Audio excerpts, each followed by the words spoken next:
A great white shark never picks its target at random. It circles, it watches, and it reads electromagnetic signals leaking from a wounded animal's body, signals that healthy prey never emit. Back in 1988, the most aggressive corporate raider on Wall Street wasn't studying balance sheets when he described his own strategy. Icahn chose language so close to marine predation that a biologist at the University of Cape Town could have peer-reviewed his playbook. He told people he looked for companies bleeding in the water, and he wasn't being poetic, he was being precise. Hostile takeovers don't work the way most people assume. They aren't brute force, and they aren't some barbarian smashing through the castle gates with enough money.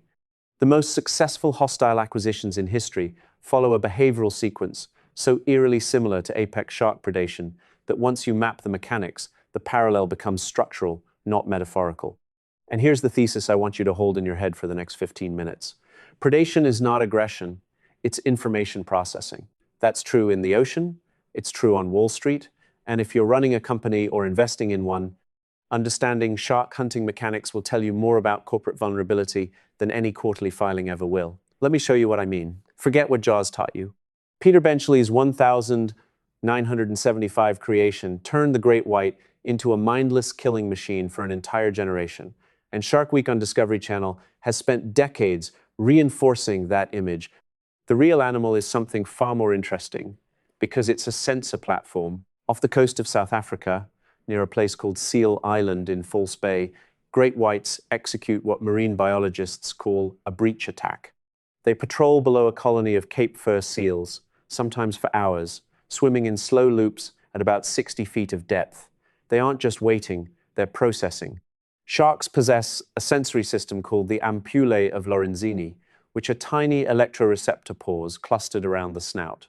The Italian anatomist Stefano Lorenzini first described them in detail back in 1678, and they detect microvoltages generated by muscle contractions and heartbeats.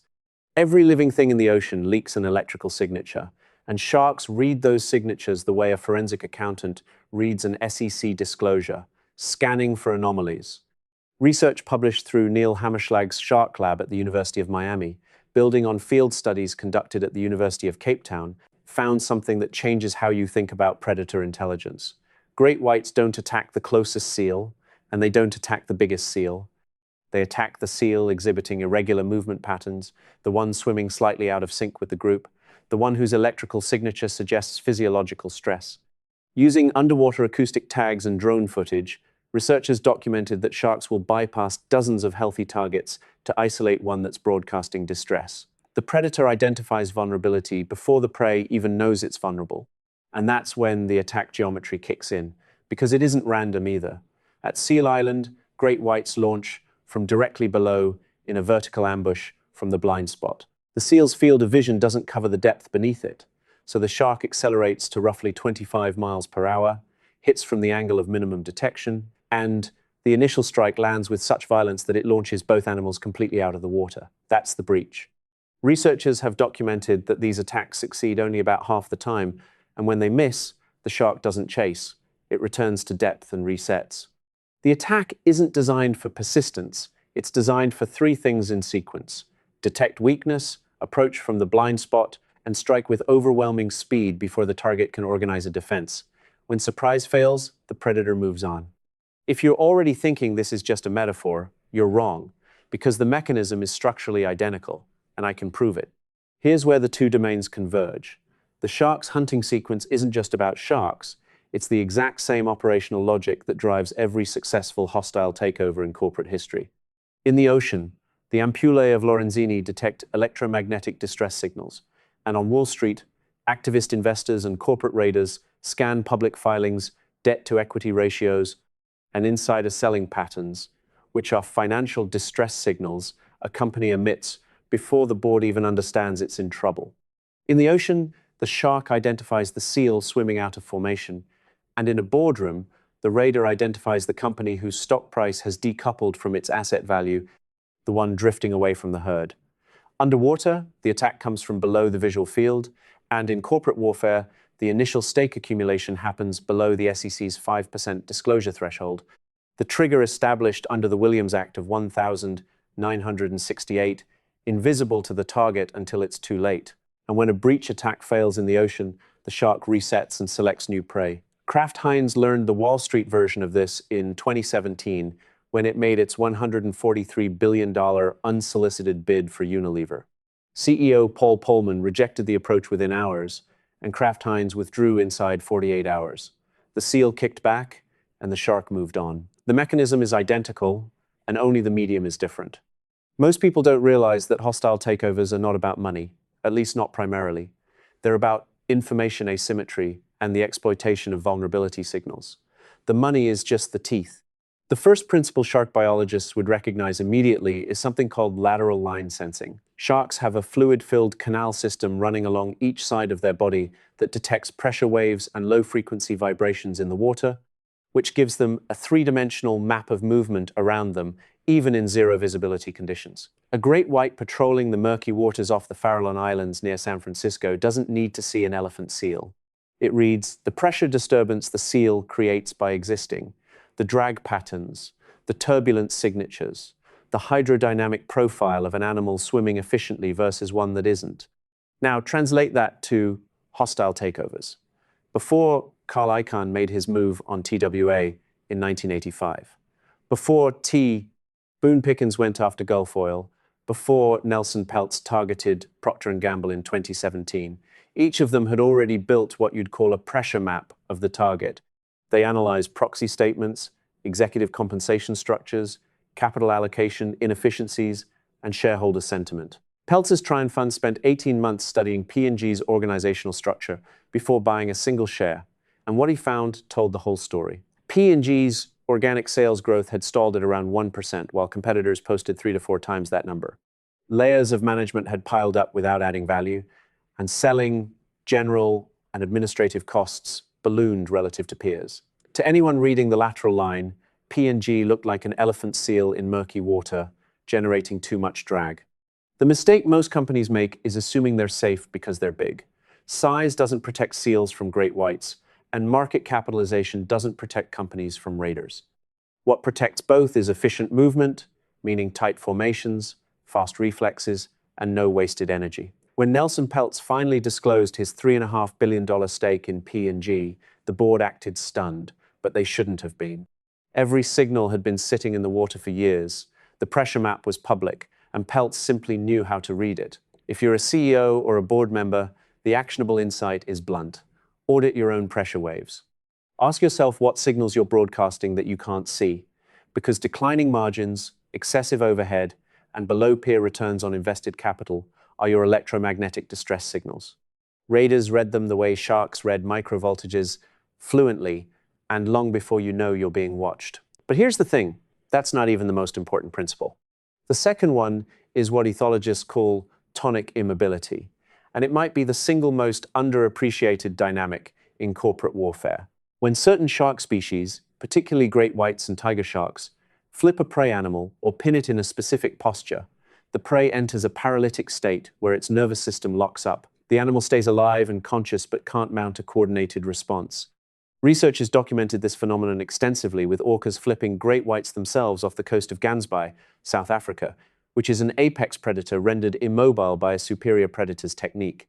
The prey freezes, not because it chose to, but because the attack overloaded its decision-making capacity. This is exactly what happens to corporate boards during a hostile approach, and M&A advisory circles even have a term for it, which is board paralysis. When KKR launched its legendary hostile bid for RJR Nabisco in 1988, the deal that Brian Burrow and John Heliar chronicled in Barbarians at the Gate, the board spent critical weeks unable to form a coherent defensive strategy. Directors oscillated between fighting the bid, negotiating with KKR, and seeking a white knight, all while simultaneously dealing with a competing management buyout attempt from the company's own CEO, Ross Johnson. None of these directors were stupid, they were experienced professionals, but they were experiencing the organizational equivalent of tonic immobility.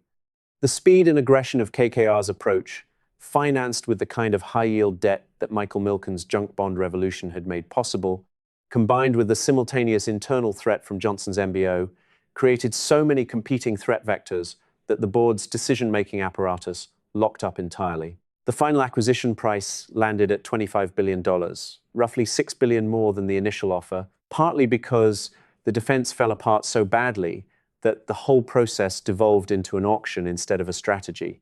Shark researchers will tell you that tonic immobility can be broken when the prey receives a sharp external stimulus, a bump from another animal, a sudden change in water current, the paralysis releases, and the animal can flee. The corporate parallel maps perfectly. Companies that survive hostile approaches almost always have a pre-existing defense playbook, and the most important figure in that history is a man most people outside corporate law have never heard of. His name is Martin Lipton. Back in 1982, Lipton, a founding partner at the law firm Wachtell, Lipton, Rosen, and Katz, invented the shareholder rights plan, which Wall Street calls the poison pill. It became the first structural mechanism designed specifically to prevent tonic immobility in a board under siege. A poison pill triggers automatically when an acquirer crosses a certain ownership threshold, flooding the market with discounted shares and diluting the raider's stake. It doesn't require a board vote in the moment of crisis, and it doesn't require deliberation. It fires reflexively, which makes it the organizational equivalent of that sharp stimulus that breaks the freeze. When Airgas fought off Air Products' hostile bid in 2010, a case litigated all the way through the Delaware Chancery Court, where most of American corporate warfare is ultimately adjudicated, Airgas survived specifically because Lipton's poison pill was already in place and a staggered board stood ready to activate it immediately. There was no freeze, because the defense operated reflexively rather than deliberatively. Compare that to RJR Nabisco's paralysis and the mechanism becomes obvious. Your takeaway from this is straightforward. If your defense plan begins after the attack is announced, you've already entered tonic immobility, because the shark has already struck from below.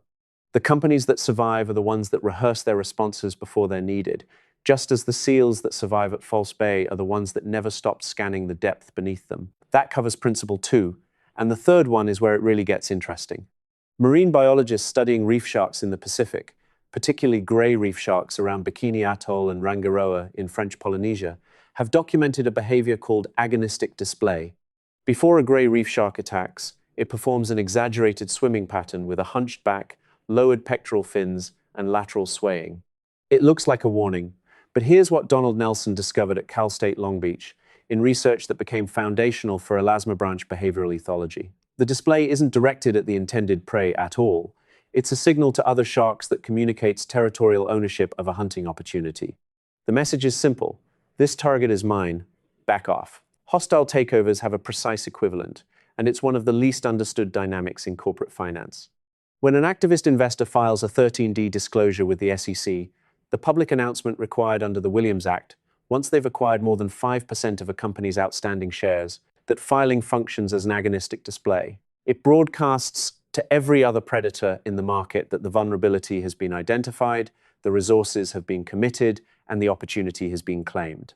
What deal lawyers call the wolf pack effect almost always follows, where other activist funds pile into the same stock, not to compete with the original raider, but to amplify the pressure on the target. Paul Singer's Elliott Management, Dan Loeb's Third Point, and Starboard Value all watch each other's 13D filings the way gray reef sharks watch each other's pectoral displays. When Elliott disclosed a $3.2 billion position in Salesforce in early 2023, 5 other activist funds took positions within weeks. There was no legal coordination between them, they were responding to the agonistic display, the prey had been identified, and the signal was in the water. What makes this map to the reef shark behavior at an even deeper level is that the display alone often resolves the conflict. Donald Nelson documented that agonistic displays sometimes cause the target to change course before any physical engagement occurs, and companies facing a 13D filing often do the same thing by preemptively restructuring, replacing executives, or initiating share buybacks, effectively fleeing the hunting zone before the engagement turns lethal. Salesforce announced a $20 billion share buyback and significant cost reductions within months of the activist disclosures, and Mark Benioff restructured his leadership team. The agonistic display worked without a single proxy fight being filed. Institutional shareholders like BlackRock, Vanguard, and State Street, the massive passive funds whose votes ultimately decide proxy contests, never even had to choose sides. The display alone turned out to be sufficient. If you're an investor watching this play out, stop reading 13D filings as news about one fund's position. Read them as territorial signals in an ecosystem, because the filing itself is data, and the response pattern from other predators is the real information. One more principle ties everything together, and it's the one that separates amateurs from apex predators. In shark biology, there's a concept called optimal foraging theory, which was originally developed by ecologists Robert MacArthur and Eric Pianka in 1966, and later applied extensively to elasma branch feeding behavior by researchers like Peter Klimley at UC Davis. The core idea is powerful in its simplicity. Predators don't just hunt for food, they hunt for the highest caloric return relative to energy expended. A great white won't attack a bony, low-fat fish when a calorie-dense seal is available, even if the fish is easier to catch, because the predator calculates the return on investment of every potential strike at a neurological level. Klimley's fieldwork, tracking white sharks with acoustic telemetry, demonstrated that individual sharks develop specific hunting routes optimized for maximum energy gain, which amounts to a personal foraging algorithm refined over years of experience. This is the principle that separates Carl Icahn from every failed corporate raider in history. Successful acquirers don't target weak companies, they target undervalued companies, and that distinction sounds subtle but changes everything. A weak company is a bony fish, cheap to acquire but offering no caloric payoff because the assets are depleted, the talent has fled, and the brand is damaged. An undervalued company is the seal, expensive in absolute terms but dense with unrealized value and fat beneath the surface that the market hasn't priced in. When Warren Buffett's Berkshire Hathaway acquired BNSF Railway for $44 billion in 2010, the market assumed he was overpaying for a railroad in the age of digital logistics. But Buffett had already calculated the optimal foraging math. BNSF moves roughly 40% of all US intercity freight by ton-mile, and the railroad's infrastructure represents a physical monopoly that no competitor can replicate without decades of capital expenditure and regulatory approval. Buffett wasn't buying a railroad, he was buying a caloric density that the market had mispriced, and the acquisition has returned multiples of its purchase price. The corporate raiders who fail almost always violate optimal foraging theory by attacking targets that are cheap rather than targets that are undervalued.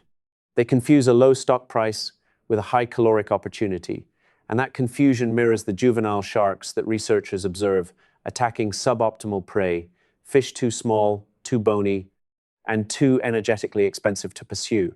Those juveniles expend more energy on the hunt than they recover from the kill. The experienced predator, the 12-foot female white shark at Seal Island, who's been hunting the same colony for a decade, operates with patience and selectivity.